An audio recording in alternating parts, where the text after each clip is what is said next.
नमस्कार दोस्तों, स्वागत है आपका अपने YouTube channels RJ nursing academy पर। फ्रेंड्स, आज बात करने वाले जिपमेर एग्जाम 2022 का मेमोरी बेस्ड क्वेश्चंस पेपर के बारे में, जो कि 18 दिसंबर 2022 को कंडक्ट करवाया गया है। पार्ट फर्स्ट के बारे में पहले बात कर चुके हैं। इस वीडियो में बात करेंगे पार्ट सेकंड के बारे में, जो कि लगभग 25 से 30 क्वेश्चंस के बारे में डिटेल से बात करेंगे। 4 ऑप्शंस आपको यहाँ पे मिलने वाले हैं। तो मेमोरी बेस्ड क्वेश्चंस पेपर है। Questions number 26, tetanus toxoid produce which type of immunity. Tetanus toxoid जो किस प्रकार का जो इम्यूनिटी है वो प्रोवाइड करता है। Artificial, active, passive, artificial, active, natural और पैसिव, नेचुरल। तो जो राइट आंसर है इसका एक्टिव आर्टिफिशियल जो इम्यूनिटी है वो टिटनस टॉक्सोइड यहाँ पे प्रोड्यूस करता है। Next question number 27, 103 constitutions, okay, 103 constitutional amendment act published in the new recently. 103 constitutional जो अमेंडमेंट है वो प्रेजेंट टाइम में न्यू रिसेंटली कौन सा हुआ है? तो इसका right answer 10% reservation of the EWS। Okay, EWS को 10% जो रिजर्वेशंस दिया गया है वो इस 103 कॉन्स्टिट्यूशनल अमेंडमेंट के अंदर। नेक्स्ट, डिस्टिंक्ट कार्य अभिनय मेकअप और make can be done in Odissi, ballet और कथकली, कुचिपुड़ी। तो राइट आंसर है इसका Kathakali. Next, during blood transfusions heart rate normal, respiratory rate normal, BP was fall down 90/60 mm of HG, what is the next nursing priority. तो blood transfusions के time में उसका जो heart rate normal है, respiratory rate भी normal है, BP है जो 90/60 उसका हो चुका है। तो नेक्स्ट जो नर्सिंग प्रायोरिटी एक्शन है वो क्या रहने वाला है? Flush the IV cannula with NS, provide psychological support, stop blood transfusions और इन्फॉर्म द डॉक्टर। तो राइट आंसर यहां पर stop the blood transfusions. Next, breast feedings in the caesarean delivery is done with. तो caesarean delivery के अंदर जो breast feeding है वो कब की जाती है? तो नॉर्मली जो नॉर्मल जो डिलीवरी होती है उसके अंदर with in 1 hours, okay, with in जो 1 आवर्स है उसके अंदर यहाँ पे ब्रेस्ट फीडिंग करवा दी जाती है। बट जो सिजेरियन सेक्शंस है इसके अंदर जो डिलीवरी के अंदर जो ब्रेस्ट फीडिंग की जाती है वो की जाती है यहाँ पे 4 आवर्स में।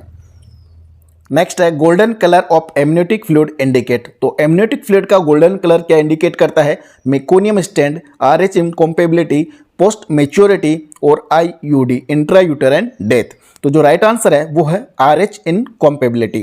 तो abnormal colour of amniotic fluid जो है वो कैसे रहने वाला है? ग्रीन कलर का अगर एमनियोटिक फ्लूइड है तो उसको बोला जाता है मेकोनियम स्टैंड। गोल्डन कलर है तो RH इनकॉम्पेबिलिटी या एक्सेस हीमोलाइसिस। और सेफ्रॉन या ग्रीनिश येलो कलर है तो post maturity. Dark coloured concealed haemorrhage और डार्क ब्राउन IUFD। ओके, तो इस प्रकार से जो बहुत इंपॉर्टेंट है abnormal of the amniotic fluid. Next questions 32, menarche की meaning, start MC, menstrual cycle, breast development और development of the pubic hair, voice changes. तो राइट आंसर यहाँ पे start of the menstrual cycle. Next 33, which of the following not common sign in symptom in the HIV infected client. कौन से HIV infected client के sign symptom यहाँ पे common नहीं है? सोर थ्रोट, जिंजेवाइटिस, फीवर और स्लोवन नोड्स। तो right answer यहाँ पे gingivitis. Next questions 34, the woman with multiple pregnancy, the one twins dies and is absorbed by the other is known as। तो right answer is vanishing twins syndrome। Next 35, life style modifications comes in which level of prevention. तो life style modifications है वो किस prevention के अंदर यहाँ पे देखा जाता है?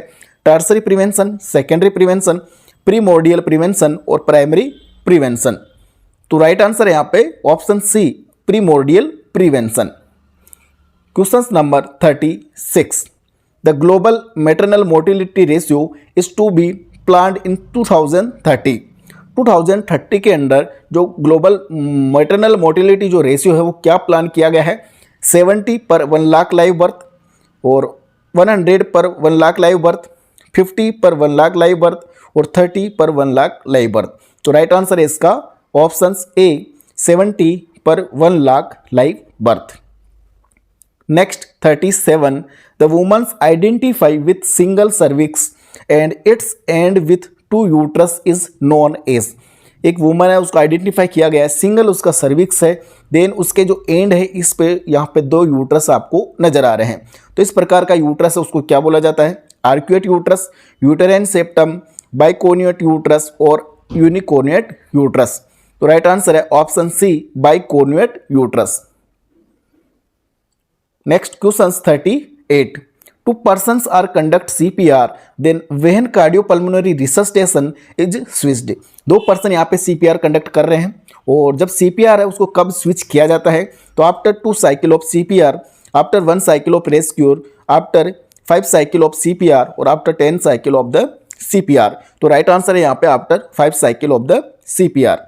Next question 39. In psychiatric patient receive lithium 300 mg, what is the blood lithium level expected to the sent patient to the home? तो कब आप एक्सेप्ट कर सकते हो जब पेशेंट को ब्लड लिथियम लेवल कितना होना चाहिए जब पेशेंट को आप घर पे भेज सकते हो? तो नॉर्मल जो लिथियम का लेवल है वो होता है 0.6 से 1.2 ओके मिलीक्यूलेंट पर लीटर। तो यहाँ 4 ऑप्शंस आपके पास में हैं, 0.6 मिलीक्यूलेंट पर डेसीलीटर, 1.4 मिलीक्यूलेंट पर डेसीलीटर, 1.8 मिलीक्यूलेंट पर डेसीलीटर और 1.9 मिलीक्यूलेंट पर डेसीलीटर। तो जो राइट आंसर है वो है 0.6 मिलीक्यूलेंट पर डेसीलीटर। जो नॉर्मल वैल्यू हो ये होते हैं, आप पेशेंट को घर पे भेज सकते हो। Next 40. Foetal wellbeing, foetal heart rate and amniotic fluid volume measured by. तो यहाँ पे foetal wellbeing, foetal heart rate और एमनियोटिक फ्लूइड को किससे मेजर किया जाता है? Nitrazine test, triple test, cardiotocography और बायोफिजिकल प्रोफाइल। तो राइट आंसर है यहाँ पे option D, biophysical profile. Next question 41. True about contraception method of Chhaya. तो छाया के अबाउट में जो ट्रू मेथड है वो क्या रहने वाला है? Oestrogen and progesterone pills, injectable progesterone, progesterone pills and non steroidal and non hormonal contraception pills. तो ऑप्शन डी इसका राइट आंसर है, जो कि छाया क्या होता है? Non steroidal and non hormonal contraception pills होता है। Next 42. A persons aware about ability and disease condition is. एक पर्सन है उसको अपनी एबिलिटी और डिजीज कंडीशंस के बारे में पता है। तो यहाँ पे 3 ऑप्शन है, इनसाइट, साइकोसिस और इंटेलिजेंसी। तो राइट आंसर है यहाँ पे इनसाइट, मतलब उसमें इनसाइट प्रेजेंट है जिसको अपनी एबिलिटी और डिजीज के बारे में सब कुछ पता है। Next 43. A patient with excessive blood loss from left side chest stem wound with profuse bleeding and BP is 80/45 mm of Hg, below heart rate is 110 is indicated. Hypovolemic shock, cardiogenic shock, neurogenic shock और septic shock। तो right answer यहाँ पे hypovolaemic shock. Next 44. Negative defence mechanism is. तो negative defence mechanism सबसे important है, right answer है suppression. Next 45. A female client positive with human papilloma virus which finding is observed। तो एक female client है उसको पॉजिटिव है ह्यूमन पेपिलोमा वायरस HPV। तो उसमें क्या आपको ऑब्जर्व करना है? A foul smell vaginal discharge, a wound on the vulva और an irregular warts on the perineal area और a painless ulcer on the vulva.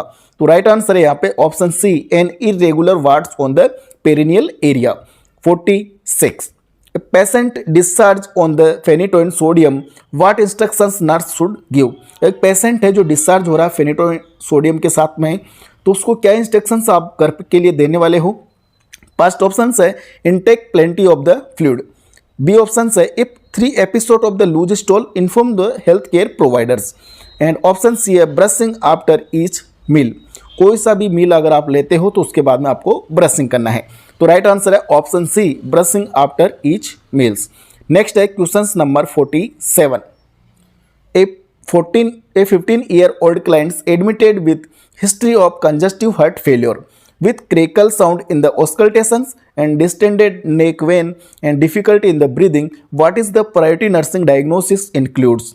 तो 4 ऑप्शंस आपके पास है, डिस्टर्ब्ड डेली लिविंग और difficulty in the breathing, excess fluid volume and maintain skin integrity.